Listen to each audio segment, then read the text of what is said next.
Hot Mike with Dom Izzo. Really? Really, Dom? No. I like what Dom's doing. Okay. Dom Izzo. Jeez, come on, Dom. What do you think I am, a magician? Yeah, I'm fired up, Dom. What else could I say? Absolutely. It was great to get on the field, and then Dom came up to me, and I'm trying to walk away from me. I just wanted to enjoy myself out there. Hot Mike. Great job. There's got to be some kind of intelligent question about something. Is a Hot Mike. Hot Mike. On the networks of WDAY. You know, if it's not about sports, I find it very hard to concentrate. Here's Dom Izzo. Dom Izzo.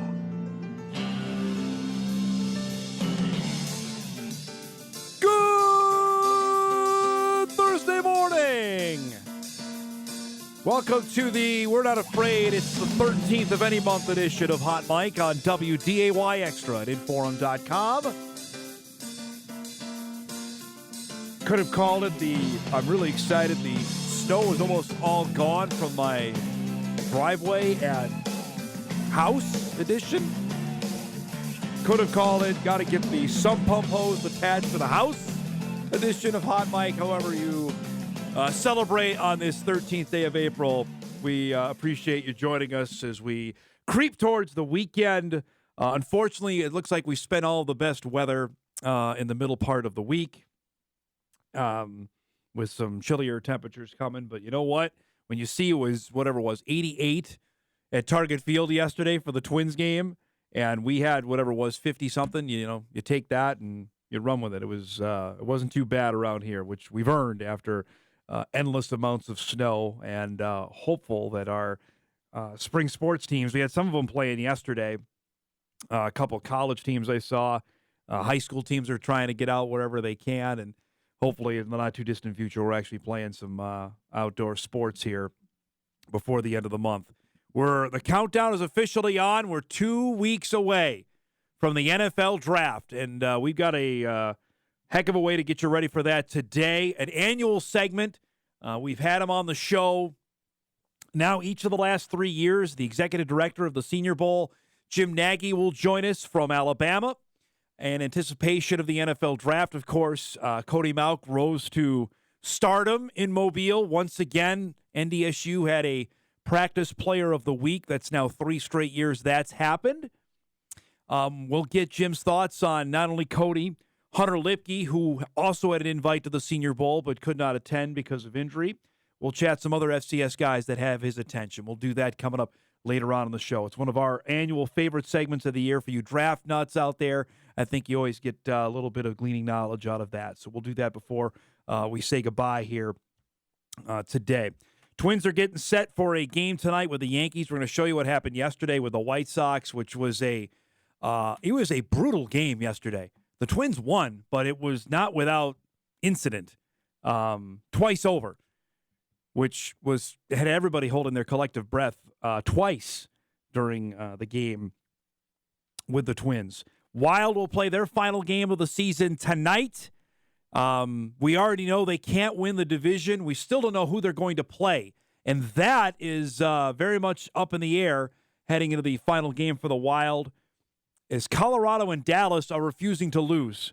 And that may not be a great strategy when you're trying to figure out who you want to play, going to play.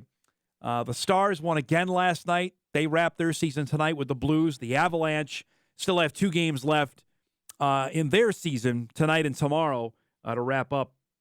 And they could still pass Dallas if they were to win their final 2 games. I believe we now know all the 16 teams that have made it also into the NHL playoffs. We'll get into that a little bit later on in the show. We teased it. Let's show you the Twins game, which seemed kind of an innocuous game yesterday at about 2 o'clock as they're facing Chicago to wrap up the homestand, going for the series win. Sonny Gray back out on the mound and was good. I'm not going to say great. He was good yesterday in this game. This is the first scary moment. Lucas Giolito hits Kyle Farmer in the face. Flush in the face. We're not going to show it to you again because it's brutal. Thankfully, he's able to walk up, had surgery. We'll tell you a little bit more about what happened to him in a moment. This game was odd. The Twins had chances here to score, and the bases loaded. Michael A. Taylor with, RBI ground out. to make it 1-zip. Gray with a nasty pitch there on the outside corner. 5 innings, 5 strikeouts, 3 hits, 2 walks. It's still a 1-0 game for the Twins when Willie Castro goes the opposite way. I always love that. That scores Ryan Jeffers hustling around, barely to beat the take. Got to slide. Make it a 2-zip Minnesota lead. They were not counting on Taylor for his offense, but he did it yesterday. Drove in 2 runs. Made it a 3-0 game. Now, again, though, Yohan Duran comes in. Remember, he gave up the home run on Tuesday to ruin Pablo Lopez's start. I love the fact that he pointed up like this is a routine fly. It wasn't. The ball left the ball yard. Opposite field home run. That made it 3-1, but they get out of it here with the ground out, and the Twins beat Chicago 3-1. And take the series and win their first 2 series at home. They took 2 of 3 from the Astros. They take 2 of 3 from the White Sox. That's what you want to do. The bullpen yesterday allowed 3 hits after Gray came out of the game. 2 of them from Duran that came in the 9th inning. Alcala pitched a scoreless 6th. Jorge Lopez a scoreless 7th. Griffin Jacks was really good again despite walking a guy in the 8th. Got out of that. That's, again, I think Dick Bramer mentioned this during the broadcast yesterday as well. I mean, we've so much attention on the starters, it should not be ignored about what we have seen from the Twins bullpen, which has been really, really good. So let's go back on the update on Kyle Farmer, which was really scary. I played baseball until I was 16 years old. That was the limit of my skills. I got hit in the head and was flush in the helmet once. I did not lose consciousness. Scary deal. And we've seen guys get hit when the pitchers get hit when the ball comes back. We've seen too many of these. The update that came about 8 o'clock yesterday from the Twins, Farmer had successful surgery on his lower lip and bottom 4 teeth at Regions Hospital with Dr. Dave Hamlar. Dr. Hamlar was able to suture the lacerations to his lower lip and reset his bottom teeth with minimal hardware necessary to maintain the integrity of the teeth. The fact that that was it is unbelievable. It was a 92-mile-per-hour fastball that Giolito hit Farmer with. And for people that watched it, you can still find it on Twitter, YouTube. I mean, it's not as gross as seeing a football player break his leg. It ain't nice, though. That the impact of the ball hitting him flush in the face, that sound, I'd like to not hear that again. But thankfully, it sounds like he's going to be okay. But another Twin that's going to be out of the lineup. On top of that, it nearly got really scary for Twins fans. That was bad enough. Guy getting hit in the face. What happened with Byron Buxton in this game later on? Bottom of the 7th inning, Nick Gordon hits a ground ball here. I still don't know what's happened on this play. Buxton collides with the White Sox second baseman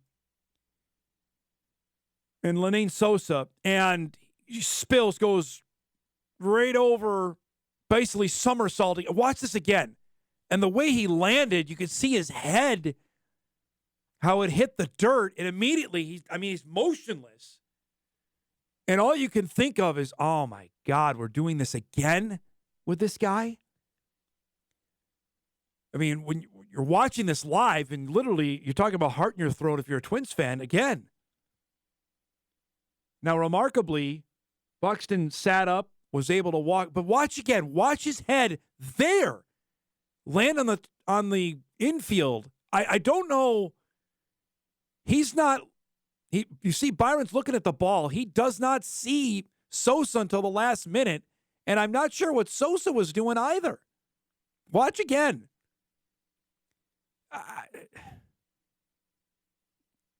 Lucky that nobody really got hurt on this play, because that could have been really, really scary. I had a couple text messages come in. On a closer look, looks like Buxton was watching the ball and timing his leap over it, never saw the second baseman charging. Not sure what the fielder was doing either. It was a cluster of a play. That was a couple of text messages I got from people that were watching the game. Can we play it again, guys? It's remarkable that Buxton wasn't more seriously injured than what he was. Now, granted, remember, Byron's not playing the outfield. He's still DHing. The live part of that is a ferocious collision there. That was about as scary as you could think. The Twins said that Buxton was on the plane for New York, which is a great sign for a guy that's already battled concussions and missed significant time because of it. That's where my mind went. It's immediately, fair or not, where my thought process went after this play. Thankfully, he's going to be okay. I don't know what anybody was doing there.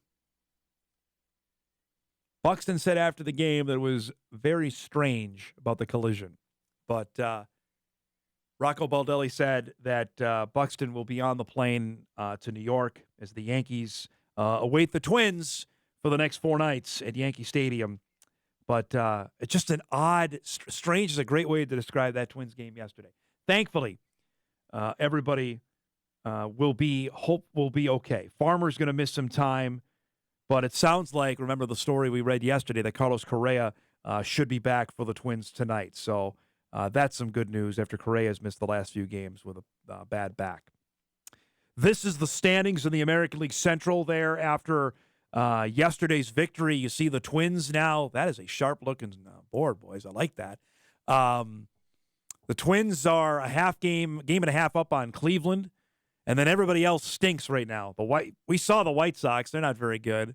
Kansas City and Detroit, we knew both of those teams weren't going to be trying too hard to win many games. But a nice start to the Twins season here, as now it gets infinitely tougher with the Yankees and then Boston lying in wait. By the way, we could have some history in baseball today. As you see, that team at the top of the standings is Tampa Bay.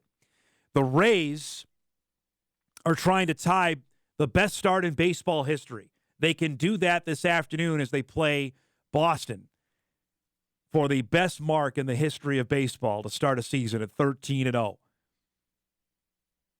Corey Kluber is pitching for the Red Sox. Tampa's going with Jeffrey Springs. Again, if you could pick out Jeffrey Springs out of a two-man lineup next to me, I wouldn't believe you. But that's how Tampa does it. They're going for a 13-0 mark. The Twins, though, with the second-best record in the American League. Rangers there, Yankees, Blue Jays, each 8-4. So we'll see what happens later today. We'll shift gears here quickly to hoops because we know now who the Timberwolves will play tomorrow night at Target Center. In the brief history of the play-in tournament, the 10 seed had never won in the 9-10 matchup. Well, that changed in the first game as Chicago, led by Zach LaVine, why can't the Timberwolves get players like him, beat Toronto. And then in the nightcap, Oklahoma City was playing at New Orleans. The winner of this game would play the Wolves tomorrow night. And Shai Gilgeous-Alexander is a freak, was fantastic, tied the game there. Brandon Ingram answers back. Again, this is the same Pelican team that was up by, 15 or 17 on the Wolves on Sunday. This one from Alec Gilgeous-Alexander. He was ridiculous last night. 32 points.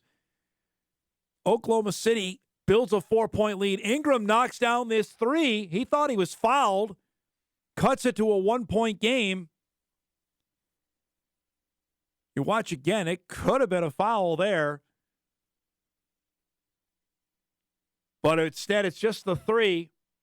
OKC hits its two free throws. Then the Pelicans throw the ball away, and that pretty much killed their chances there as the Thunder go into New Orleans and win it 123-118. So it will be OKC and Minnesota coming up on Friday night, tomorrow night, Target Center, 8:30. that game will be on ESPN between the matchup between the Thunder and the Wolves. Now, this is a team, Oklahoma City, that I think many at the start of the year were not thinking they were actively trying to win, knowing full well that Chet Holmgren wasn't going to be playing this year. You remember the number 2 overall pick got hurt in Summer League. It wasn't even Summer League. It was like a summer pickup game with LeBron that he injured his foot. Josh Giddey's the real deal. Gilgeous-Alexander is the real deal. And this is a team that has beaten Minnesota as well this season. The Wolves, as we know, have played down to their competition. So this is not a slam dunk, because it shouldn't be considered that anyway with the Timberwolves. The Wolves started this season. They played the Thunder twice. They beat them both times to start the year. Then they beat them. OKC got the Wolves in December. The Wolves got them back right before Christmas time. I don't know if they played since then. They may have played all their games against one another. Yeah, they have not played since before Christmas. So Cat was still out then. The Wolves were 3-1 against OKC during the regular season. So we'll see. I had somebody tweet this last night, and I thought it was a perfect breakdown of the game, because you've got the team that there are no expectations on in Oklahoma City against the team with a ton of expectations on them in the Wolves. Wolves are basically a 4.5-point favorite, I think it is right now, and it's winning in. Winner gets the Denver Nuggets to the opening round of the NBA playoffs. As I mentioned, we got a fun show coming up for you here on this Thursday. In a few minutes, Ryan Burns will be back with us from Gopher Illustrated. We love having Ryan on the show. In the wake of the news of Riley Sunram committing to the University of Minnesota, that makes now 3 high-profile players from this part of the world that have committed to the University of Minnesota. PJ Fleck is doing some work up here. We'll talk with Ryan about that. That was my commentary bit last night, that NDSU could almost close its eyes and get whoever they wanted not that long ago. That is not the case. There are schools and teams that are honing in on the area. Power 5. We'll discuss that at 9:35. At 10 o'clock, Darren Mueller will join us. North Dakota State head softball coach. The Bison are set for a big weekend as they're going to take on the reigning champs of the league in South Dakota State this weekend. Obviously, that used to be the spot the Bison have occupied. They're ready to take it back. They have a 7-2 Summit League mark. Big weekend series with the Jackrabbits that begins on Saturday. We'll visit with Darren about that at 10 o'clock. And as I mentioned, Jim Nagy from the Senior Bowl will join us at 10:35 to give us the lowdown on what he thinks of the Bison prospects. On this very show last year, when we asked him, hey, you got your eyes on somebody, he gave us Hunter Lipke, that the scouting was already started there, and obviously that's paid off. We'll ask him here again if he's got his eyes on somebody for 2024. That's coming up at 10:35. That and much more on our show this morning. We come back. One of our show favorites has made up his mind about where he's going to go play his final year of college basketball. We'll update you on Mason Walters and much more when Hot Mike returns on WDAY Extra and Inforum.com.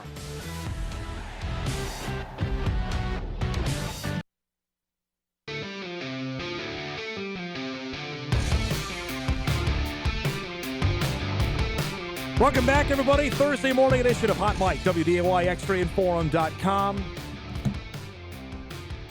Ryan Burns will join us at about 15 minutes' time, get some Gopher football chat. They're getting ready to wrap up spring ball down there. They've also had a couple of departures as well from their team. We'll get into all that with Ryan coming up at 9:35. I know there's plenty of Gopher football fans, and even, heck, Bison fans want to know what's going on with the Gophers. We'll do that in just a few minutes. A couple of basketball topics I wanted to get into here before we have Ryan join, and a story we've been following for a little over a month. Came to a head last night. Got a phone call from Jamestown, North Dakota. Knew what this was about, and became official last night as Mason Walters has made up his mind, and he's heading to the Mountain West Conference. Walters announced that he's going to play his final eligibility of college hoops at the University of Wyoming. He was in Wyoming. He and his family were in Laramie this past weekend. Talked with his dad, Marty, who was really impressed with the facilities there. Mason and I have chatted just a couple of text messages. He's going to join us tomorrow at 9:35 on the show to give us the lowdown on why Wyoming won out. But the Mountain West is nothing to sneeze at here, folks. And I know Bison fans are going to be disappointed. From what I was told, that Mason was looking to spread his wings and get out of the state. And this was the opportunity to go to do that. Now, the Mountain West, no slouch in hoops. Obviously, the national runners-up, San Diego State, play in that league for now, as they're looking to get out and potentially go to the Pac-12. But this is a perennially really good basketball league. Now, Wyoming struggled last year. They won, I think, just 9 games. Yeah, they were 9-22 last season, and they've had a complete overhaul of their roster. But you look at this league last year, San Diego State, Utah State, Boise State, Nevada, San Jose State, where our guy Tim Miles coaches, and New Mexico all won 20 games. UNLV won 19. It's a good league. And he's going to find some competition there that if he was searching for, he's going to have it in spades there in Laramie. So the NAIA Player of the Year, Jamestown's all-time leading scorer, Mason Walters on his way to Wyoming. As I mentioned, a program alert. He'll join us tomorrow at 9:35 to give us the lowdown on his commitment there. But he was looking for certainly an upgrade in competition. He's got that. And a chance to kind of leave home. And he's got that. So congrats to him. And again, we'll visit more about that coming up on the show tomorrow. One other piece of hoops news that I broke yesterday. On the Bison men's basketball team, they have had a second departure. Backup guard Luke Yoder is in the NCAA transfer portal. Yoder, remember, we had him on the show last spring when he decided to transfer from Illinois Wesleyan, Division III school, and come to play for the Bison. Played in 21 games. Remember, he started the first 5 games this season as Damari Wheeler-Thomas was coming back from his leg injury. And then, ironically enough, Yoder had a foot injury of his own that caused him to miss the final 12 games of the season.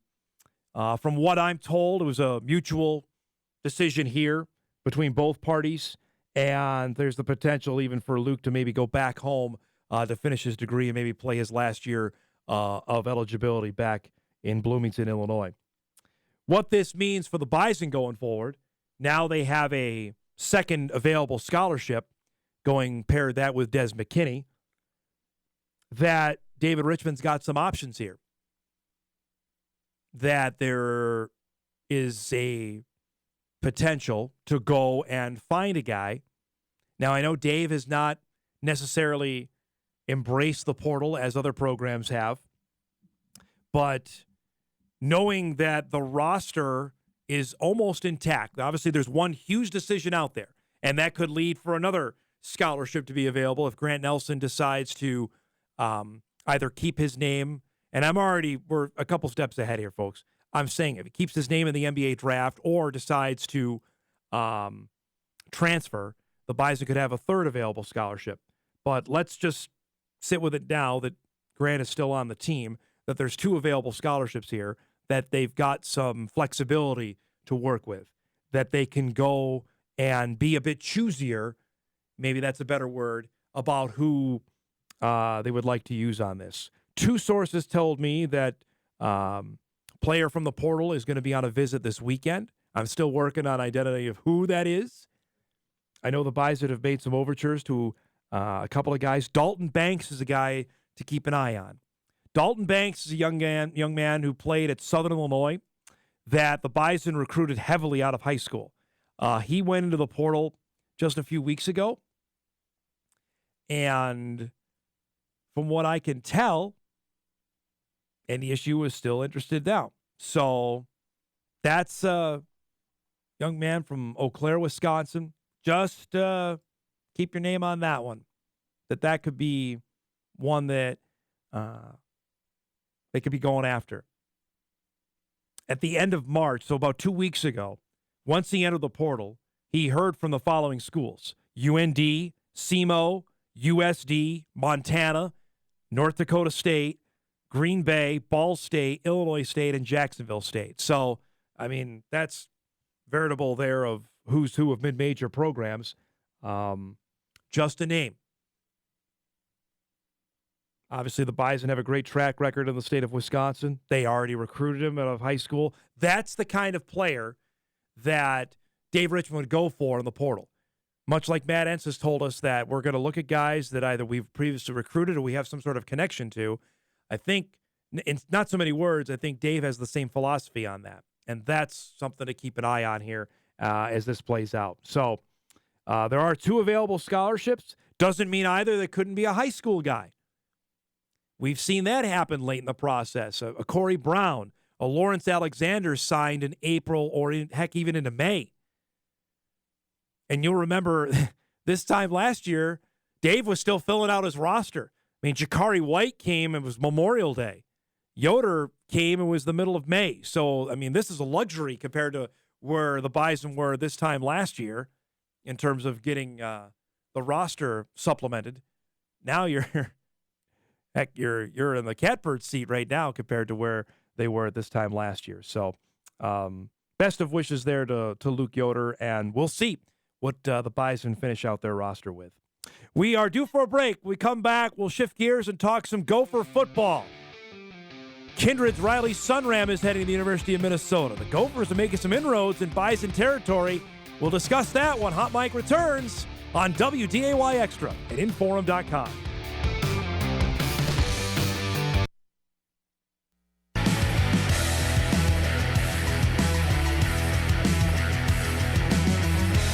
Welcome back, everybody, on a busy Thursday morning to Hot Mike on WDAY Extra, Inforum.com. Jim Nagy, Executive Director of the Senior Bowl, coming up at 10:35.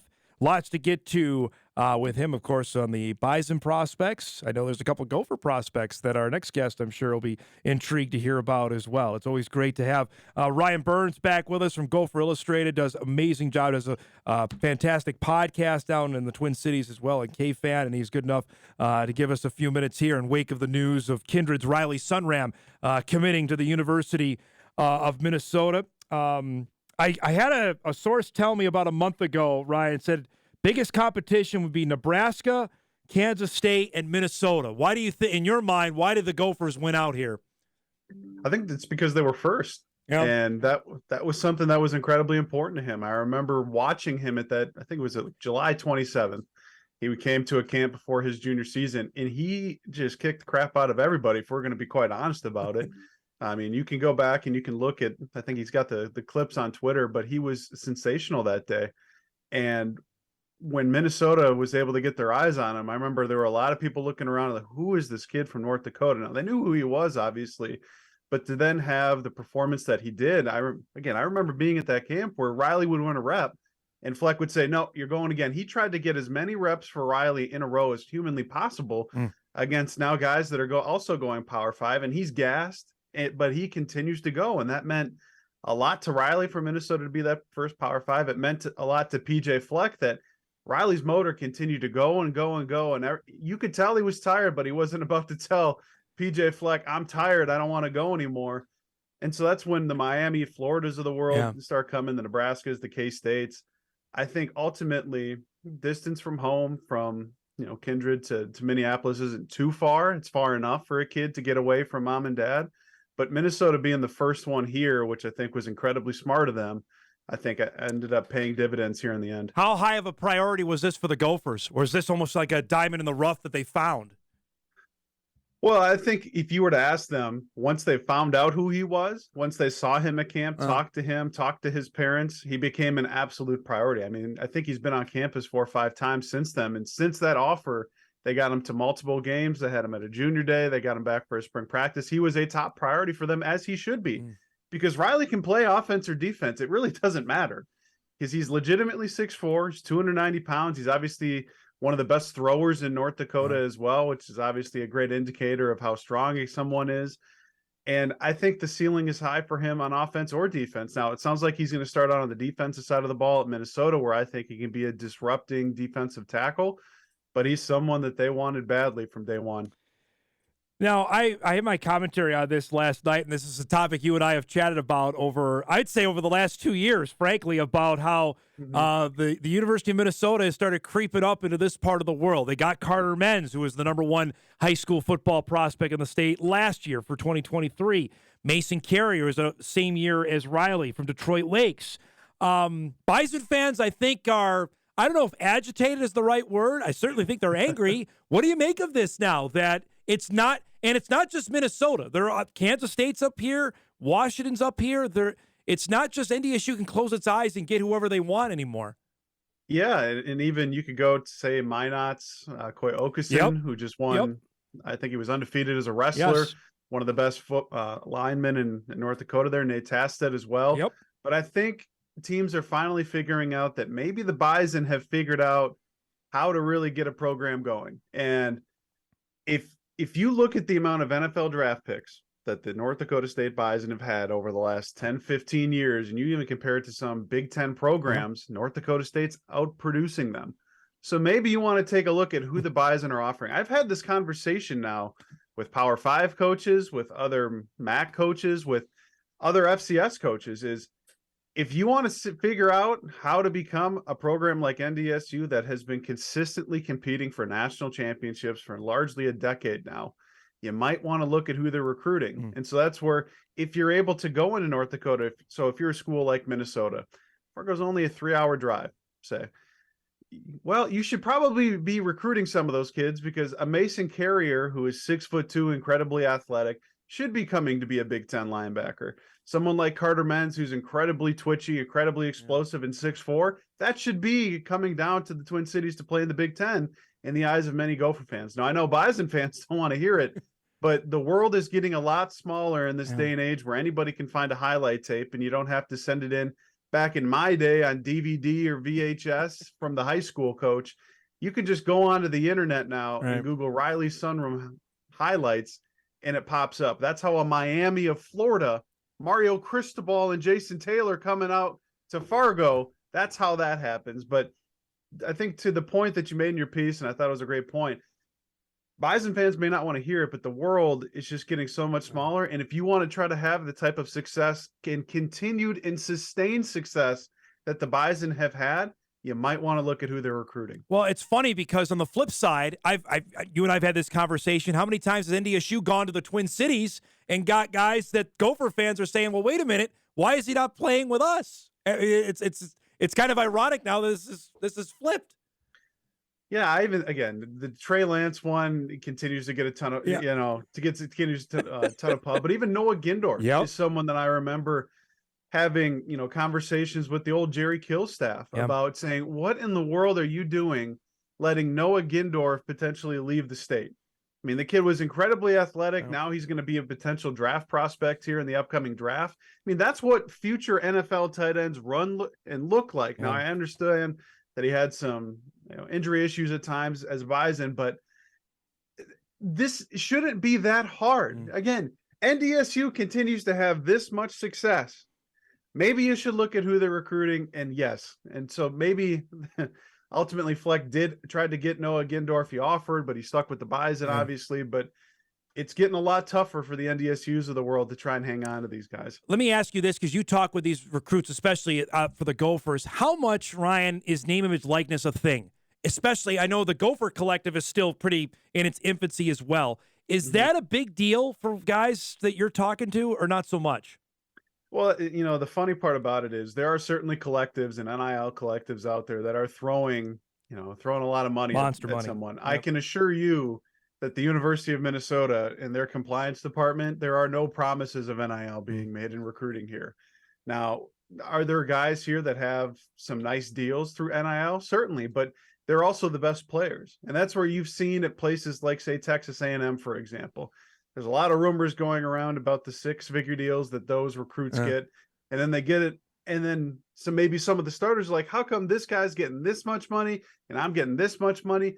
Now, again, I would argue that's probably why Texas A&M and Jimbo Fisher, who continue to sign these highly touted recruiting classes, aren't winning a lot of football games, because maybe your locker room's not in a great spot. But certainly NIL is becoming more and more and more important. Now, for kids like Riley Sunrum and Mason Carrier and Carter Menz of the world, I don't think it's as important, which I would agree with, in terms of, if you're good enough now in this day and age, there's going to be businesses, whether they're in Fargo or Minneapolis, that are going to want to partner with you, and you can get some cash out of it. But to make promises of NIL and recruiting, I think that's not what this whole thing was about. So that's where I hope that as more NCAA legislature continues to come down the pipe, I hope they can start to potentially put a kibosh to some of these things. Now, as the Gophers are wrapping up spring ball, as much like the Bison are, not without some departures as well. Jacob Knuth from Harrisburg, South Dakota, highly touted a couple years ago, has entered the portal, quarterback from the Gophers. I'm pretty sure no one's probably surprised on that, considering where he's at the depth chart. His offer sheet, as you well know, you did that story, was pretty impressive coming out of high school. Where could he come back to the FCS? Is that a potential? I think so. I mean, I think everything's on the table for that young man. Now, physically, I think he is incredibly gifted. I was able to see him at a number of practices in the 10 months that he was a Gopher. He looks the part of what it's supposed to look like as a high-level quarterback. It just didn't work out here. And so that's where ultimately at the end it was between Minnesota and Chris Kleiman at Kansas State. Now, Kansas State's quarterback room looks significantly different. Minnesota, he's obviously chosen to leave. But then you look across some of these Dakota schools, or even South Dakota. Again, Aiden Bauman is projected to be the starter there. South Dakota State's quarterback room is obviously in a good spot. I am going to be very intrigued to see, does he want to go closer to home? Does he want to potentially explore other Power 5 options? Because to your point, he had a lot of different options coming out of high school, and we're just 10 months removed from when he enrolled at the University of Minnesota. The only thing that has changed is he just hasn't played in a game. So it's going to be very, very interesting to see where he ends up. But just one of the nicest kids you'll ever meet, great family, and I hope it works out for him. 6'4", 205. I mean, the prototype is there, Ryan. I mean, anybody would take that. Just in the way he can throw the ball, he's got every attribute you'd want. I agree. I mean, even with his legs, he was very productive with his legs, ends up winning a state championship out there during his senior season. Again, he physically looks the part of what you would want from a prototypical 2023 quarterback. He's elusive. He's got an arm on him. So that's where it's going to be. I'm going to be very interested to see where he ends up. Trey Potts at Penn State. What do you make of that deal of him leaving and going to Penn State? Yeah, I was very surprised that Penn State would want him. And I don't mean that as a slight on the kid. It's just from being able to watch Trey the last 2 years, he obviously has that incredibly scary deal where he ends up spending 4 nights in the hospital. I remember being at that game in West Lafayette, and we're waiting in the end zone for PJ Fleck to come out, and we see Trey Potts loaded onto an ambulance, and then he's not able to come home for another 4 nights. I mean, the guy nearly died. And now he's been cleared by a couple of world-renowned doctors to play. But to me, it felt like there was a drop in play from his 2021 season to his 2022 season. Now, he is from the Pennsylvania area, which meant a lot to him. Penn State has 2 very, very talented freshman running backs ahead of him. But I think for him, he knows that he's probably not going to be the guy at Penn State potentially, but the opportunity to go back home to Pennsylvania and play for what was a dream school for him, I think makes a ton of sense. I got an email to ask before I let you go about the Gophers losing their quarterback for 2024 that decommitted. Can you give us the lowdown on what happened there, or what you know so far on it? Yeah, Aaron Philo, someone from the state of Georgia, came up on a second visit, actually, a multi-day visit. And it sounds like he had a talk with his parents afterwards that maybe distance from home was going to be a lot bigger of an issue than he thought. Now, I think both sides would tell you they appreciate that this is happening in April and not December. Gives both sides maybe a little bit more opportunity to find something closer to home for him potentially. But Minnesota's they offered a kid from Ohio by the name of Ethan Grunkmeyer on Tuesday. He booked a flight immediately, and now he's on campus today. So quarterback recruiting in 2023 and in this 24 class is just so fascinating because these quarterbacks know most of these schools are only taking one, and there's only so many Big Ten opportunities. So Minnesota has quickly moved on to someone like Ethan Grunkemeyer, who's on campus today. It's just I shake my head at it, man. It's just fascinating that something that you and I were interested in about 10 years ago. In terms of recruiting, everybody's in on it now. It's just hysterical to me but this is the lifeblood of the sport. It really is. And if you're not following it or if you're not on top of it, you're going to get left behind. You are. I mean, even the portal opens back up on the 15th. Right. And then everybody's trying to fill spots, because I think about Minnesota spring game that's supposed to happen on next Saturday. I don't know that they have enough bodies to truly formulate between spring injuries and the transfer portal. That's just where we're at. And Minnesota's going to have to add another 3, 4, 5 guys to the roster here before June. It's just recruiting in this day and age never stops. I mean, truly the calendar is 365 days a year. It's almost like the NFL now. So I guess that's what makes it fun. That's what, if you're a college football fan, there is no such thing as an off season anymore. It's great to visit with you, man. Thanks so much for the time, and we'll do this again soon, okay? Sounds good. Let's go Mets. I love that. Good to see you, bud. Thanks again. There he is, Ryan Burns from Gopher Illustrated, 247.com. He has much more as well on the Riley Sunram commitment. If you missed our interview with Riley, it's podcasted now at inforum.com, and you can check out my commentary as well from last night about the battle for the state. Maybe we'll get into that. We're due for a break. I'll open that can of worms up before we wrap up the first hour of the show. So we'll break now. Darren Mueller, NDSU softball coach, coming up. We start hour 2 on a busy Thursday on Hot Mic. We're back after this.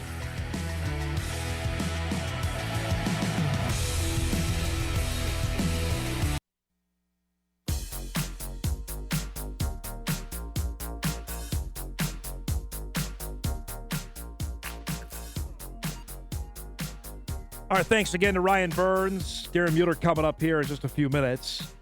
I just want to dovetail off our conversation there with Ryan. If you haven't had a chance or missed our news last night, you can check it out at inforum.com. Where the headline goes, Power 5 schools not ignoring North Dakota anymore. And to that point, there was a long stretch where NDSU could find a dynamite player and not have to worry about, and I'm saying not in quotation marks, not have to worry about getting them to the recruiting finishing line. Whether it had been a Cordell Volson, and I know Ben Ellefson's from Minnesota, a Chase Morlock from Moorhead, players of that ilk, that caliber. I know Ellefson got a late offer from, I think it was Boston College, if I remember right. And this is before he ended up signing with the Bison that fall. And Ben had already been committed since the summer that he was going to come to NDSU. It was a very similar situation like with Noah Gindorf as well. They didn't have to sweat those guys out. But frankly, since Chris Kleiman became the head coach at Kansas State, he full well knew the level of talent in this area. And to a larger extent, he's been much more successful than his predecessor was in coming back here. Craig Bohl and Brent Vegan tried it. When Bohl and Vegan got to Laramie in the fall of 2014, they made a concerted effort to come back here. They were all over Cordell Volson. And that wasn't going to happen. He was not going to go to Laramie. Granted, his big bro being here was a huge deal. Tanner was here and starting. That wasn't going to affect Cordell. But they tried. Vegan tried to come back into North Dakota, tried to come into northwestern Minnesota to get guys. It did not work. Now, you can say the area probably had a lot to do with it. Laramie is a tough sell for football. But it didn't work. Kleiman, he almost immediately found success. He came right back here a couple years ago, you remember, with Andrew Langang from Bismarck Century, the top football player in the state that year for the class of 2021, and got him. The Bison wanted him badly. Power 5's coming in, it's not going to work. Last year, Carter Menz, NDSU thought they had a great in. They were the first to offer Carter. His older brother Cole plays on the team. Thought, all right, we've got a shot here. We got a real good shot. And then University of Minnesota came in. Nebraska came in. You'll remember that. We detailed that on the show. Ends up going to the U. Same with Riley Sunram. NDSU was the first to offer. We had Riley on the show literally, I think, the day after the Bison offered him. What happened after that? Minnesota offered. Now, to a larger extent, Bison coaching staff, if you give them truth serum, if you'd ask them about this, is, well, yeah, we find him. And the kid then goes and posts on social media that he got an offer from the Bison. And then the Minnesota recruiting coordinator is going to look at his phone and say, well, wait a minute. NDSU offered this kid. Why are we not on him? And I'm not going to sit here and tell you that doesn't happen, because I think 100% it does. At the U, I think K-State knows the guys. I think they're still coming up here to figure out who's good. K-State was in on Riley Sunram. They had their claws in there too. They wanted him badly. So the years and the time of NDSU just being able to close its eyes and say, we'll go get him, is long since done. And I can understand for Bison fans, because I had a few of them message me yesterday saying, wait a minute, why are we not getting any of these guys anymore? Now, that's a long folded answer that I don't have time to get into here because we got to go to commercial break. We can maybe get into this before we leave today. The quick answer on it, I tell you, if kid gets a Power 5 offer, there's no shame. You go. I would tell him every day and twice on Sunday. See ya. Take it. If a Big 10 school, a Big 12 school, Pac-12 school, whoever, they're offering, you go. And you don't think twice about it. But the world, as Ryan said, and he said it well, it's getting smaller. You cannot hide a guy. Nate Tastet, who we talked about him last summer, from Millette, North Dakota. Coy Okeson from Minot, North Dakota. Those are guys that have Power 5 either interest or offers. It's going to be a slog for NDSU to get one of those two guys to sign. They want them both. It's going to be difficult to get either one. We'll get into this topic again coming up about 10:20. We'll do it then. We're due for a break. We come back. Darren Mueller will join us, North Dakota State softball coach, as the Bison get set for a huge series with the rivals from the Jacks. We'll start hour 2 of Hot Mike right after this.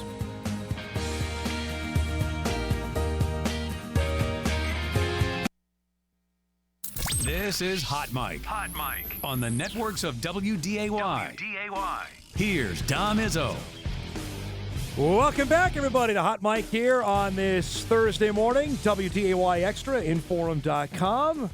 Later on in our hour, Senior Bowl Executive Director Jim Nagy will join us to get us ready for the NFL Draft and the scoop on the Bison that could potentially get drafted, some other FCS guys as well. It's our yearly visit with Jim before the NFL Draft. That's coming up at 10:35. Our next guest, we love to have him on, especially as we get this part of the year and the softball season really starting to crank up. The Bison with a huge series this weekend against league-leading South Dakota State down in Brookings. As we welcome back to the show, Bison head coach Darren Mueller joins us on this Thursday. Nobody's going to feel sorry for you, by the way, because you started the season with 10 games in Mexico.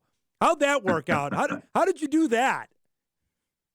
Well, we were down there a few years back, and I remember when we got that. back, Matt and I talked about let's potentially look at doing this for 2 weekends, and so we did some looking at that. And actually, we were supposed to have been there the year after COVID, and so with the COVID stuff, it kind of pushed it back a little bit. But it was it was a great experience. The team loved it. I think you can't complain about 75, 80 degrees in February for 10 days at all, right by the beach, too. Oh, gosh, man. I might hang up on you now. What was? Did you get out of obviously that experience off the field? Did you get what you wanted on it in terms of the competition level? Did you get what you hoped out of it? Yeah, definitely. Mm-hmm. We started off, I think the first weekend we were 1-4, maybe 1-5, but we had played Ole Miss and Tennessee, I think, and Oregon. And then, we ended up the last part of the tournament 3-1 and beat, Fullerton was a top 25 team at the time. Sac State, Southern Illinois, some strong mid-majors as well. So it was, we came out of there playing really well, and I think it set us up for how the rest of our non-conference season went. So it was really a good trip in all aspects, from the team chemistry to just even on the field. All right, I got to show this the pictures you tweeted out earlier this week from Therrelton Park on what the snow looked like. How long ago was that first photo when the snow was all over the field? That was last Monday. So not that long ago. Monday or Tuesday. Yeah, Monday gosh. or Tuesday last week. Yeah. That is crazy. And then obviously you've been out there, your team has been out there, and we were just visiting off air. You've been able to practice on the field now. Yeah, yesterday is our first full practice out there. A couple days ago, we were able to do some individual work, but we're going to go back out there today, and it's all ready to go. We had a lot of help from our facilities, and they did a great job. And some people here, athletic staff and stuff, really helped us out. So it was really nice for that. And I thought good team bonding for us to kind of do a little shoveling the other day too. So when you went out there last Monday, we're looking at the photo of basically it looks like the wall from Game of Thrones. Are you thinking like you're not going to play at all at home? I mean, what was going through your mind when you saw that? Pretty much, yeah. I mean, that was incredible how much snow was out there. I mean, obviously we all know we get a lot of snow here, and I think even, I don't know if I put this one on there, but in right field, it looks like we have a big old mountain behind right field fence right now. I mean, it's still probably about 12, 15 feet high out there. Holy cow. Man. And I think it's a combination of the wind blowing, and then track has been trying to take some snow off, and we've been taking snow off. So I think it's just kind of sticking right there right now. You could get premium seats out there for softball if you wanted, man. If the weather doesn't get too warm, you could sell that. Yeah, I know that'd be a perfect spot. You could throw a grill out there and right, have like a, maybe a snowball fight in the stands or something. I don't know. We can do something out there. I know you always roll the punches. Your team does, but was this harder to get over when you saw even for the team saying, "Boy, we're used to maybe only playing 6-7 games. We may not even get that in this season." No, I don't think it was as bad because we were at Western Illinois the week before, and I'd been out to the field. And as soon as we were done with that series, I said, "Don't plan on being in Fargo next week," and we've been working on a backup plan for a while. Yeah. So I think that aspect, if it was like a last minute thing, but just kind of I had some pictures that I'd shown the team as well, so they had a pretty good idea of what it looked like, and that stuff doesn't usually get done in a week with a blizzard coming to town as well at that time. Now you get set here back on the road for a monster series with South Dakota State, who has been the league champ over the last couple of years. Tell me about the mindset, Darren, coming in for this one, knowing how good the Jacks have been. You guys have been playing well, especially all the games on the road, of how big this series is this weekend. Yeah, they've been playing really well. We had a chance in Sioux Falls, actually. Omaha and SDSU played before us last week. So we kind of had a chance to see them, even though we were blocked by the dugout and some things like that. But, they have a strong pitching staff like they have the last couple of years. And, their main pitcher is, very good. One of the top, I think she was pitcher of the week last week nationally. So obviously it's a tough challenge, and they're, very strong program. And I think for us, we're just looking forward to, kind of like I've told the team, yeah, there's nothing to lose in the sense of, they're picked to win it and things like that. But also I think our team's pretty confident in what we've been doing this year, and, looking for the challenge to go out there and really, to be the best, you got to play the best. And they've been playing the best the last couple of years. So it's going to be fun for us. I had people asking me, how did SDSU get this good in softball? I'll ask you, you saw it how did this happen? How did the Jacks turn this into where they're now at the top of the league every year? I think, they had a coach, Krista Woods did a good job, and now she's down at Creighton. And they had a couple of pitchers that's the name of our game if you get some strong pitchers in there. And, one of the pitchers that's done now, she's from the Sioux Falls area, and she was a Jackrabbit from the day she was born and did a great job there. And then they also have Tori, who's pitching for them now. And I think she came from where Krista was before, that same town in Wayne, Nebraska. And, connections work a lot of great ways. And so it's nice to have those things. And that's what I think helped that, along with a lot of the good players as well. They've had a lot of good players besides the pitchers in their program. So, I think Chris did a good job down there, and they've just continued to have the success. And I think it's great for our conference because, Omaha's had a good run. And I think I just saw St. Thomas beat Wisconsin yesterday. Yeah. I think so things like that's great for our conference because that means that we're starting to expand and get, let our RPI and our conference get higher. And, it's great for us to see that, I think, all around. For your roster, and you and I think, visited about this last year, about how you were looking at for players that were going to come back. Have you already had that conversation now for next season about the extra year, because you're still dealing with the extra year of COVID, how that works? And have you had those conversations yet? No, what we've typically been doing is just basically if we do have them, maybe just an initial conversation, Yeah. but say let's just talk about it at the end of the year because I'd say over the last couple of years we've probably had a lot more people that are interested in coming back, and then all of a sudden you get done with the year and your body's a little bit more beat up, and it just takes its toll for every sport. You put 4 years in and you're just beat up at the end of the year. So let's just sit down when we get done with the season and kind of see where you're at and just what their future plans from schooling to jobs and things like that, what they have for them, and have those conversations. Who is the young player on your team that maybe is not playing a ton that could soon, like could really blow up? Is there a player or players you got your eyes on that, boy, they could be really, really good in the not too distant future? Oh, I think we have a few of them actually, but I think Zoe King comes to mind. I mean, Zoe was splitting time catching for a while, and I thought she had a really good practice actually yesterday, just in behind the plate and hitting. And, I just think she has just a really bright future ahead of her, and obviously being a freshman catcher compared to having a senior ahead of you, sometimes it's that challenge of, maybe beating that person out. But Zoe's, when she's performed in some games, she's done a really good job. So I'm really excited to see what she has for her future. And that's another one from California. That seems to be your bread and butter. How much, now that you've been out there so often, I won't say easy, but are there more doors you're getting into just because you've been out there so frequently? Yeah, we have a lot of contacts, and I think that's something that, just like any type of job, you're looking to have those contacts, and expanded that a little bit throughout the last couple of years, I think, with just through COVID, but also just, Washington and different areas. And I think it helps just our kids that go back there sometimes with their coaching and do different things within the sport. Still, we get that word of mouth of what that was like in our program. And we've had some pretty, in our sports, pretty high profile coaches at that travel ball level call me and to say, hey, this so-and-so had a great experience and I have another kid for you, and so things like that, I think, go a long way. And that's something that helps us through, I think, our program in that direction. I got to ask you, we showed the highlights last month when you're down in Starkville and you beat Mississippi State. It's an SEC school. How many years ago, Darren, every single team out of the SEC made the softball tournament. I know you've had some monster wins, but that's on the middle of the week. How big is a win like? Do we underappreciate how big a deal that was for you guys to go and win that game? That's a good question in that way, I guess. Underappreciate. I like that. I mean, it's tough. Yeah, I think it is tough. You look at baseball beating Texas Tech the other day. That's awesome. That's a huge win. I mean, yeah, it's not easy.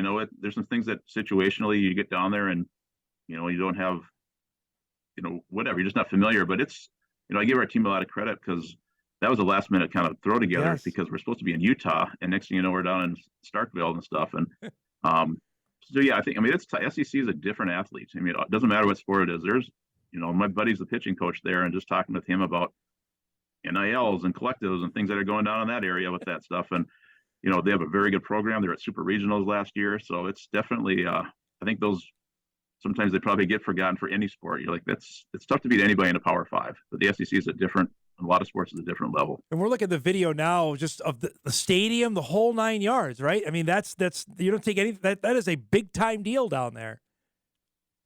Yeah, that was my first time in Starkville, and that's that's a big deal. Mississippi State's a big deal in Starkville. So it's I thought it was a great experience for our team, and it's a confidence builder, and just kind of a cool reaction just at the end, because, and even again, going to talk to my friend at the other team the next day, I thought it was impressive. Our team didn't overly celebrate either. Yeah. They were excited, but it was just kind of like, you know what, we think we can do this. And I love the confidence, and it doesn't mean we're an SEC team. I thought it was just the fact that we didn't, it was just, they just actually responded in a really kind of nice way. It was just, they were very excited, but they feel like they continue to get better. And I thought that was pretty cool to see in our program. Well, first off, man, you've beaten Oklahoma multiple times for yourself. You can just shrug that. That's we've been there, done that. Especially Oklahoma's going to be an SEC team now, so you can have that bragging rights.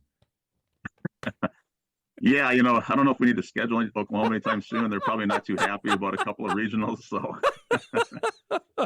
yeah, if they're in the SEC or the Big 12, either way, it's probably something that's well, we're happy that we've done it, but I don't know if it's something that when we get back out there, they might take it out on us again. They're looking pretty good again this year. They're really, really good. I wanted to ask you, because you and I have talked about this, especially when I saw the Women's College World Series start to get more TV attention and the ratings went crazy for it. And I relate that to the Women's Final Four just wrapping up. And having the highest ratings ever, was on national TV. You're in this all the time. Why do you think the explosion of women's sports has happened here over the last couple of years? Well, on the softball side, I think it's just the pace of the game has really changed. I mean, especially you look at with the pitch clock now in Major League Baseball and things like that. But that's something that I get a lot of comments from people that maybe haven't watched much softball, or just, especially during the Women's College World Series time, of just the pace of the game and just I think there's so much passion. And it doesn't matter, just you watch LSU and Iowa play in the women's basketball championship. I had a chance to watch some of that on the bus, and just the passion in the game and the passion during softball championships. And I know it's there in women's hockey and volleyball and things like that, and not that it's not there obviously in the men's side, but it's just it's fun to watch because it's very engaging. I mean, you can see just the passion that's out there, and they're really good athletes. Yep. And it's strong athletes. And I think as they've continued in the women's side to get more and more opportunities, from facilities to money in the sport, I mean, it just continues to grow, and it's pretty fun to watch. You've told me about going to Oklahoma City, how cool that is. I love to see that in person, because I know seeing it on TV, it's a huge deal, and it's always packed. Doesn't matter if Oklahoma or Oklahoma State's there; it's packed down there. Yeah, and I think they expanded a couple of years ago, but it is. Oklahoma and Texas just played one regular season game the other day, and they set an all-time record for a regular season game. I mean, so yeah, it's definitely. Going back to what we talked about, so like the SEC schools, you travel around to some of these complexes now, or you shouldn't say complexes, these facilities. Yeah. I mean, it's amazing. Yeah. We've been to 3 SEC schools this year, and I swear every time we go there, they're telling me, Auburn's got their new indoor hitting facility, and Ole Miss has got this new facility coming next year, and Mississippi State's going to do this, and that's just on the softball side. Yeah. So there's continued growth, and it's pretty fun to see. I want everybody to hear what he just said. It's not just football; it's an arms race in every sport, softball included. That's amazing to hear that. It's great to see us. Safe travels and good luck, and we can't wait to bring some softball on TV for the last 2. I'm assuming we're going to play softball the last 2 weeks of the year. We're going to have that on TV, and we're super excited about it. Thanks always for the time, Bob. It's great to see you. All right, thanks, Don. Appreciate it. Thanks for having me on today. Darren Mueller, NDSU softball coach. Bison with a showdown this weekend against South Dakota State in Brookings. The Jacks, as you saw in that graphic, sit on top of the league standings. They've owned the league over the last couple of years. We talk plenty on football and men's basketball and women's basketball, certainly. The Jacks quietly have been awesome in softball. They have passed the Bison by. The Summit League was NDSU's domain for a decade. And now, for the better part of the last 3 to 4 years, SDSU has taken over that. This is a big opportunity here for NDSU to climb into the conference race if they're able to take 2 or 3 from the Jacks. That series begins on Saturday. It's a doubleheader Saturday afternoon, and then a solo game on Sunday. We are scheduled to bring you Bison softball at the end of the month, doubleheader with UND on April 29th, and then the regular season home finale series against Omaha on May the 5th. We'll take a break. We'll get back into the recruiting story in North Dakota that we were talking about in our first hour. And don't forget Jim Nagy from the Senior Bowl coming up at 10:35. We'll do that when Hot Mike returns right after this.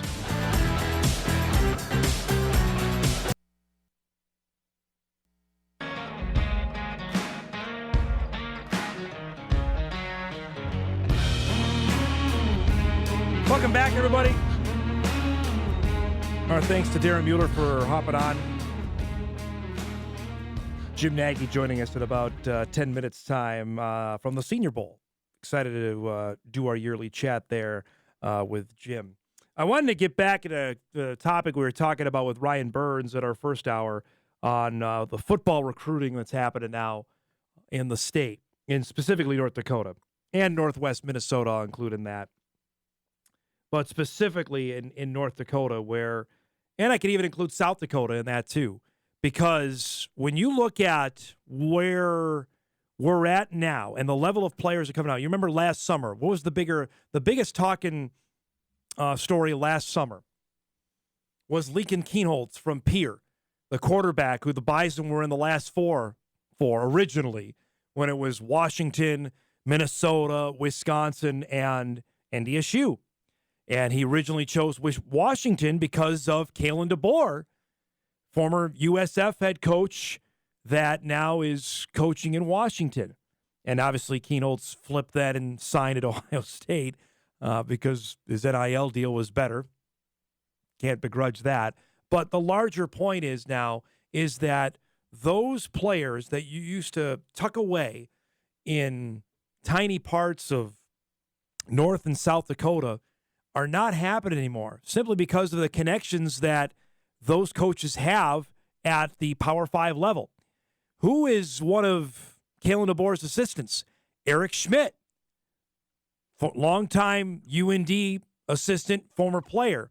He was in Moorhead. He knows Kevin Feeney. That's how Alenius Davis ended up going to University of Washington. So, yeah, does it make things infinitely harder for the Division I football teams in the Dakotas? Absolutely. That's why when you have a player that you can develop, like a Cody Mauk, to take a flyer on, and then he becomes what he becomes, that's how you advertise your program. You obviously shoot for those guys. The Bison were the first to offer on Riley Sunram. They were the first to offer on Coy Okeson, on Nate Tastad. Because they came to camp here last summer, and they were sophomores then. It's not they were juniors. These are all guys class of 2024. But then if, again, like we talked about, if you have a Kansas State, a Minnesota, Nebraska comes in, I mean, what are you going to do? There's only so much you can fight if you're an FCS team against a Power 5 team. It's not going to work unless you've got some outstanding connection, unbelievable loyalty from the player, or just sometimes a complete fluke that they say, you know what, I'm honoring I'm honoring the team that offered me first. I'm going to go here. 9 out of 10, 99% of the time, and I wouldn't begrudge them, and I don't think the schools would either, frankly, if it's between South Dakota State, North Dakota State, and Nebraska. Now, Uber fans can yell at me and say, well, wait a minute, who has the better chance to win? And if it's about winning, if it's about maybe playing sooner, then maybe the FCS road is a better option, especially with the way the portal works now, that maybe I can go play for a couple years and then transfer up, which we have seen. And you're going to see a heck of a lot more of it in the coming years. That's just where we're heading. But the days of hiding the guy away, like, yeah, we're going to offer him, nobody knows about him, but we're going to stash him away, and we'll be able to get this one to the finish line in December. That line of thinking is over. And for Bison fans specifically, I'll talk to you now.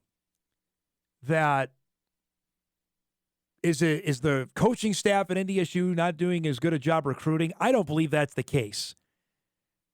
They're identifying the guys, but it's one thing to identify, it's another thing to close. And you can close when you're, depending on who you're offering against. When you got a Kansas State, Nebraska, Minnesota in there, what other schools have come in? Heck, my University of Miami was in on Riley Sunram. He told you that yesterday. Miami was here. I mean, I love Fargo, but if Miami's coming in, that's a tough one to beat. And I think reasonable people understand that. It's the Uber fans are saying, well, what the hell's Entz doing here? That he can't out-recruit any of these teams? I'm sorry, when you have an NIL deal maybe in place or potential for NIL, you have, I hate the phrase now, access to winning that is higher. The Bison with that $50 million indoor practice facility is a heck of a nice start. It really is.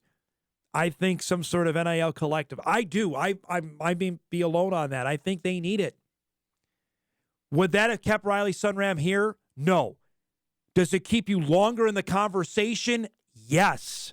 That's the point. That keeps you, because Riley, I think, had NDSU, and NDSU even knew it. It was like a cursory. We'll still talk to him, but we know where we're at here. But if you have some sort of NIL plan, that might at least keep you in the conversation. It may not win it, but when you have a commit come out with, all right, here's my final 4, you might get on that. And I know that there's no solace in that, but it keeps you in the conversation. And that's all you want is a shot. It's a really interesting topic, I think, for football fans around here to follow, because we've got a couple more top 24 guys. You're going to meet them over the next few weeks on our show that are already getting some serious looks. It's going to be awfully hard for the Bison to get them to stay home. Knowing what's out there, this summer is going to be real interesting on that. Something to follow here for you recruiting nerds out there like myself. We're due for a break. We come back. One of our all-time favorite guests, Jim Nagy, will join us from the Senior Bowl. 2 weeks out from the NFL Draft. Where's Cody Mauch going?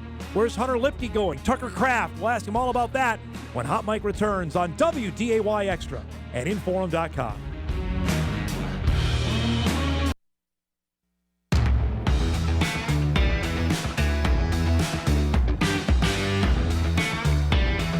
Welcome back, everybody, to Hot Mike here on this Thursday morning, WDAY Extra, Inforum.com.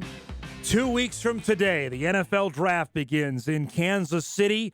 Once again, for Bison football fans, they'll be on the edge of their seat for potentially another first-round pick. The pride of Hankinson, Cody Mauch, could be selected in the first round. Certainly he's going to go sometime on day 2. Our next guest, we can give him some props for catapulting him to stardom, because he came up here to invite Cody to the Senior Bowl, and it's so cool we get to do this each and every year with the executive director of the Senior Bowl. Jim Nagy joins us on this Thursday. You made the trip to Fargo in November. That's a risky proposition for a guy who lives in Alabama. How did it work out for you? Yeah, man, it was great to be back up there. Thanks for having me back on. Yeah, no, it was. I was excited to get back up there. It'd been about, I don't know, 18 years or something, 20 years since I've been up to Fargo. And I'm from Northern Michigan myself, man. I almost grew up in Canada. So I was familiar. That's home to me. So no, it was cool getting up there. I think it was 40 degrees cooler when I got off the plane than when I got on it. But no, I love getting up to Fargo. That was always a fun stop. And just appreciate the people up there. They love their football so much. They love the Bison, and I just love people that are passionate about football like I am. Tell me the process of hand delivering the invites. Was that when did you come up with that idea, and how much did that pay off doing that firsthand this year? Yeah, we did that. I think we did that my second year at the game. So we just wrapped up year 5. The first year we did it was back in, I guess, 2020, 2019.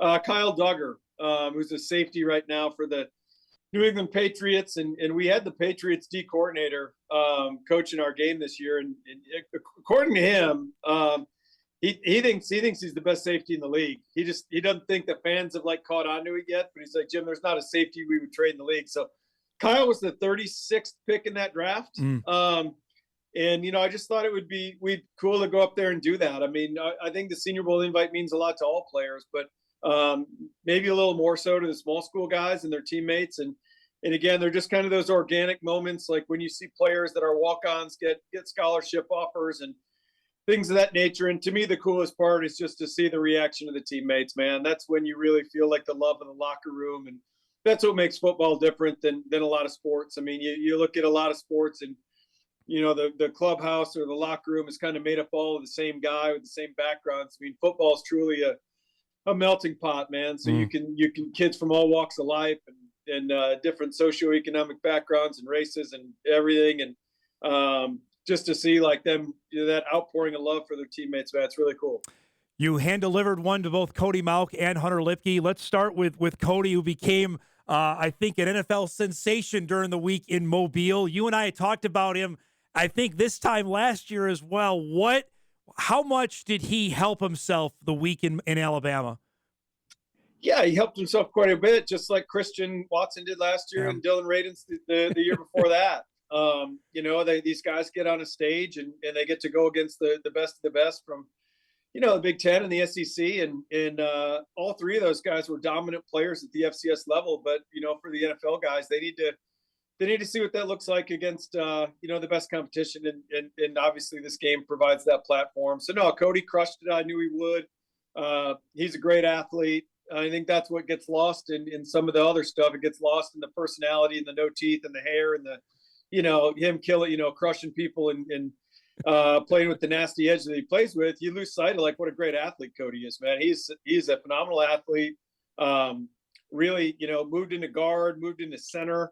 So you and I talked about it a little bit before we went on the air here that, in scouting, they refer to it as a blind projection. Like you think a guy can do something, but you haven't necessarily seen him do it. Right. I've been a part of teams that we've tried to make some blind projections and they just don't work. So they're kind of failed attempts. Well, this erased all that doubt. Now teams know that Cody can handle it mentally. It might sound like something little to some fans, but snapping a football between your legs and then getting your snap hand up and getting fit on a block. I mean, it's hard to do. And he did it during that week at a pretty high level. Even the guard stuff, I think there was maybe some concern about him going against really powerful inside guys and how that would look. And he more than held his own strength wise and, his ability to anchor. So yeah, we'll see. We'll see where it happens in a couple of weeks where he ends up coming off. But I certainly think he helped himself. You and I last year thought Christian Watson could potentially sneak into the first round. Do you have that same inkling with Cody? Is he a day 2 guy?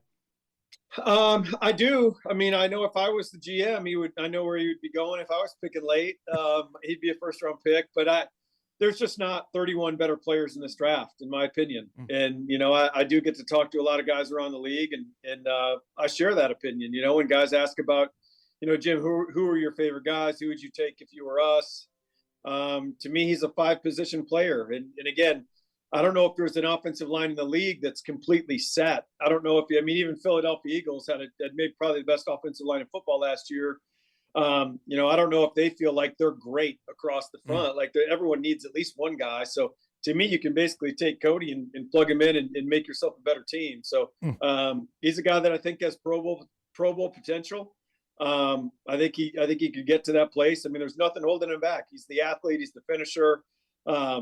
He's all that stuff. He's confident. I mean, that's the thing that came out down here. I mean, some smaller school guys come down here and they're a little leery. They're a little anxious. Cody's, I mean, he's a truly confident kid. So, I think safely top 50. But we'll see. We'll see. I think some team would be smart to take him there late in 1. This time last year when you had you on, you said we got an eye on a fullback up there, and that was obviously Hunter Lipke, who unfortunately didn't get to participate in the game. He just did the pro day here a month ago or about 3 weeks ago, Jim, and ran a 4.57, a 36.5 vertical. How much did he help himself there? I know he couldn't go to Mobile, but he went to the combine. And where is his draft potential? I guess I'll ask. He'll probably go in that 4th or 5th round range. I would guess. To me, he's the best. He's the best fullback that's come out in my 5 years of the Senior Bowl. It was a bummer, man. It was a bummer when he literally got hurt right after I was up there. I thought he would have had a phenomenal week down here and like the one-on-one stuff against linebackers. I think he really would have shown out, shown some of that versatility. But yeah, we had Kyle Juszczyk in the Senior Bowl, the great 49ers Pro Bowl running back, years back. Predates me. I mean, I was in the league when the Senior Bowl got him. But I think he's the closest thing to Juszczyk since Juszczyk came out. And so again, he checks all those boxes. He's versatile. He's very athletic. He's got that Bison DNA in terms of loving football and toughness and all that. He comes from a winning program. So again, if you're sitting there, if you use a fullback, which not every team uses a fullback, but if you use a fullback, and sorry, I'm kind of jumping around, but I mean, what holds a lot of fullbacks back is the ability to play on special teams because they're truly not athletic enough. That's not going to be an issue for Hunter. So if you're a fullback team and you're sitting there in the 4th round, you can plug in a 2-contract starter. In a good dude in the locker room, a squared away guy, that's a great pick. So I would be shocked if he got out of the 4th round. How many teams just off the top of your head, you think or know use a fullback still that could utilize him? I mean, most use a guy, but what is that? Like, what's that snap count per game? Is that 6 reps? Is that 18 reps? So it varies. Like is it just a short yardage goal line position for a team, or do they run it out of more of their base stuff? So I don't know. Maybe a third of the league. Maybe 8 to 10 teams. But I know this. I know whatever teams use them. I mean, Hunter upgrades most of those teams. So I got to ask you about a couple of tight ends. Tucker Kraft gets a lot of attention from South Dakota State. I know he wasn't at your game, but you look at his prototype. Dallas Goedert certainly fits the mold from playing a tight end from South Dakota State. How does he transition Kraft to the next level, and what can he be really good at? Yeah, Dom, haven't watched him, man. We, he wasn't eligible to play in the Senior Bowl because he wasn't a junior graduate, and we've circled the wagons here internally and watched a lot of the junior guys. But and we got to a couple tight ends the other day. We watched Darnell Washington from Georgia, and we watched the Michael Mayer kid from Notre Dame. Did not get to Tucker, but I know we like Noah Gindorf quite a bit. Like he would have been an invite. I told Noah that when I went up there. Like he'd already been injured, but he would have been in Mobile as well. So when I was talking to some teams over the summer about Noah and what their thoughts were, kind of sharing notes on him, what we thought, they brought up South Dakota State kid and thought he was a really good player as well. So. It's a deep tight end class. Well, it'll be interesting to see like where that run happens because there is a lot of depth there. But yeah, it sounds like he's probably a day 2 guy as well, along with Cody. So we're on the same wavelength because I have written down to ask you about Noah Gindorf because Noah was in here. He's actually doing his own pro day today, Jim. Where is I guess for Noah having back-to-back ankle surgeries, how much does that scare off teams knowing his medical has I don't know if a red flag is the right word to describe it? Yeah, I mean that's the right word. I mean, we don't know. I mean, that's the hard part about this whole draft step when you're on the outside looking in. And these teams are privy to so much more like really relevant, pertinent information than we are when it comes to the character side of things and the medical side. So I don't know how. I mean, all I can speak to is the player and the tape. I don't know about the medicals. That can certainly impact a guy, man. I mean, it really can. Yeah. So don't know about that. But when we did him in the fall, we had a scout go see them play on the road at Arizona, and really liked what he saw that night out of Hunter and Noah. He's a big body. He's got combo ability as a Y tight end that can play in the line of scrimmage, and then he's nifty enough as an athlete to to do some things out of the slot and be a mismatch. So. Kind of an all-around tight end, and projects as a backup at the next level. But those guys tend to go in the 5th round area, so that's kind of where we had him graded in the fall, was in the 5th. We'll see where it goes after pro day and with the injury stuff. 2 more questions left with Jim before we let him go. Having the FBS game on their tape for Mauk, Gindorf, and Lipke, how big a deal is that for the whole draft process? It helps. Yeah, it certainly helps. You get to see a little more apples to apples comparison of what they'll be playing against the league. And I mean, the FCS guys get maybe 1 or 2 of those games per year. I mean, I know for us last year, going back to last year's game, Cole Strange, an offensive lineman out of Tennessee, Chattanooga, they played Kentucky. They played up against an SEC opponent, and that Kentucky front had 2 or 3 NFL draft picks on it, and Cole Strange absolutely mauled him. I remember we watched him in the office, and I didn't need to watch another game. I told the guys, I'm like, he's got an invite. Like, we can watch a couple more just to say we did it, but this guy's coming to Mobile. And then, fast forward 6 months, and he's 1st round draft pick of the New England Patriots. So it can help. Like that truly got me. I saw that one tape, I was done. Like I didn't need to watch anymore. So it can help. Any opportunity these guys get to play up against better competition, it's always that. Well, until the Senior Bowl comes around, that's the tape that every NFL team's going to pop in first. Okay, you nailed it last year, so I got to ask: is there a guy on the radar for 2024 that you got to keep an eye on for North Dakota State that you already are circling the wagons on, or not yet? We were not even through the Power Fives yet. Now, we started on the Power Fives back in January. Once we knew this year's roster was pretty much set. Yeah. Internally here, our scouting assistants started moving forward, and our scouts started moving forward on 2024. But we have not dipped down. we haven't even got to the group of fives yet. So we got group of five tape next, and then we've got the FCS and Division II guys. So I don't have a name yet. You should have a name for me, Dom. Like you tell me who do we need to be looking at? Okay, here? if you love your offensive lineman, Jalen Sundell, I'll keep an eye. He's played center and he's gonna play and tackle up here. I think that's another name to keep an eye on, maybe for an invite for you guys for next year. There you go. Awesome. I love it. Lastly, Thank you. before I let you go, when you see Christian Watson have the kind of season he had, does that make you just go, you know what? We know what we're doing. You know, I mean, how much pride do you get out of that when you see a guy go and have the kind of success he had in his rookie season? Well, just happy for Christian, man. Like that's the main thing. Yeah, of course, like we need to be able to recruit players and show them that, this game is worth their while and is meaningful for them. And, the stat I always throw out to the players is over the last four, we just finished up our fifth game. Over the first 4 years, over 88% of our guys have made an active roster their rookie year in the NFL, which is a pretty dang good hit rate. But for Christian, man, just happy for him because, he had that big drop in the opener against, I think it was Minnesota. And I was like, man, that was a tough way to start. And then, it was slow to get on track there. But man, we, he's our co-offensive rookie of the year. We just announced that today with Houston running back Dameon Pierce. Tariq Woolen was our defensive, the great corner from Seattle who led the league in picks as our defensive. But so I'm writing up the bios for these guys, and I saw what Christian did the second half of the year. Man, he led the league in touchdown catches for rookies, and then he had 2 more rushing touchdowns. So he had 9 total touchdowns, which I think led rookies as well, or tied for the league lead. So man, and he basically did that over a half of a season. So really good for him. And he's going to be playing with Jordan Love now, another former Senior Bowl guy. So hopefully they're getting in some good off-season work. And I look forward to getting Christian back down here to Mobile and for our Hall of Fame event where we're going to honor him in June. So excited to see him again.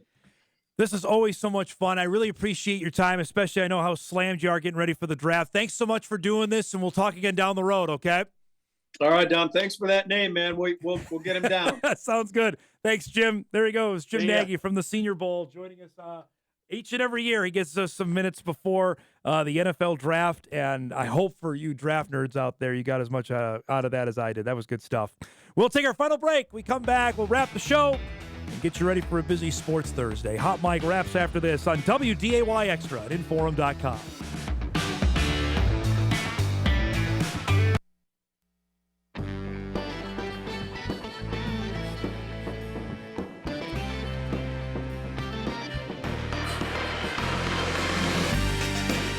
All right, that was awesome. Thanks again to Jim Nagy for giving us his time before the NFL draft, which is 2 weeks from today in Kansas City. We'll, of course, have you fully covered on Hot Mic. We're going to do our draft special again, our mock draft. We're going to do the day of. We're going to do our draft special 2 Fridays from now, like we did last year. People remember we were on the air when Christian Watson got drafted. We had Christian and his dad on the show literally not that long after the Packers drafted him. We got the the impromptu interview right there. Found out that Aaron Rodgers, one of the first to text Christian after he was picked. So I'm hopeful we're going to have some of that same kind of energy and excitement in a couple weeks' time. I have a feeling we will. And excited about that coming up in just a couple weeks in anticipation of one of the favorite events for sports fans around is the NFL draft. And once again, it's going to have a North Dakota flair. Maybe sometime, as you heard Jim say, maybe late in the first round. I would think early on day 2, much like we had last year with Christian Watson. Let's do our What to Watch before we get out of here on this Thursday. Minnesota Twins open up a 7-game road trip tonight with the Yankees. 6 o'clock, that's on Bally Sports North Extra for the game tonight at Yankee Stadium. Joe Ryan will get the start for Minnesota. He's been pretty good so far this year. 2-0, 3.75 ERA. Johnny Brito will start for the Yankees. He's been all right as well. He's a 2-0 record. Benell's yawning. Am I that boring here? Let's go. Come on. .90 earned run average for Brito on the mound for the Yankees. Minnesota Wild wrap up the regular season tonight in Nashville. 7 o'clock against the Predators on Bally Sports North.